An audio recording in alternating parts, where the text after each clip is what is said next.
Jubilee Hills BRS అభ్యర్థి మాగంటి సునీత్ తో పాటు ఆమె కూతురు అక్షరపైన కేసు నమోదైంది. యూసఫ్గూడలోని ఓ మసీద్ దగ్గరకు వెళ్లి నమాజ్ కు వెళ్తున్న వారిని ఓటు అభ్యర్థించారని ఫిర్యాదు అందింది. ఈ విషయంపైన కాంగ్రెస్ నేతలు ఫిర్యాదు చేయడంతో ఈసీ కేసు నమోదు చేసింది. ఈ కేసులో A1 గా మాగంటి సునీతను, A2 గా ఆమె కూతురు అక్షర్ను చేర్చింది.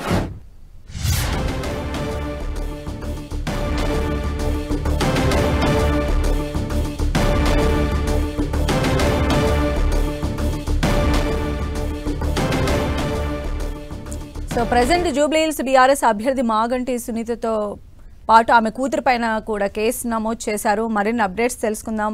మా ప్రతినిధి కిరణ్ మనకు అందుబాటులో ఉన్నారు. కిరణ్. సంధ్య, జూబ్లీహిల్స్ బైపోల్ బీఆర్ఎస్ అభ్యర్థి మాగంటి సునీత ఆమె కుమార్తె మీద కేసు నమోదైంది.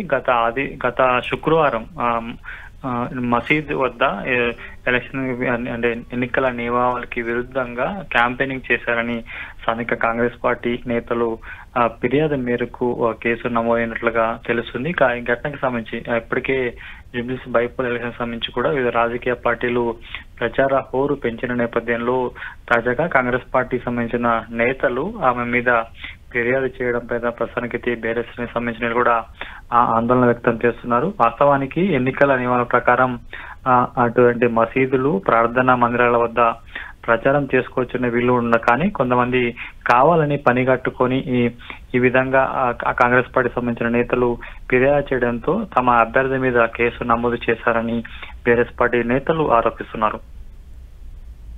Okay, right Kiran.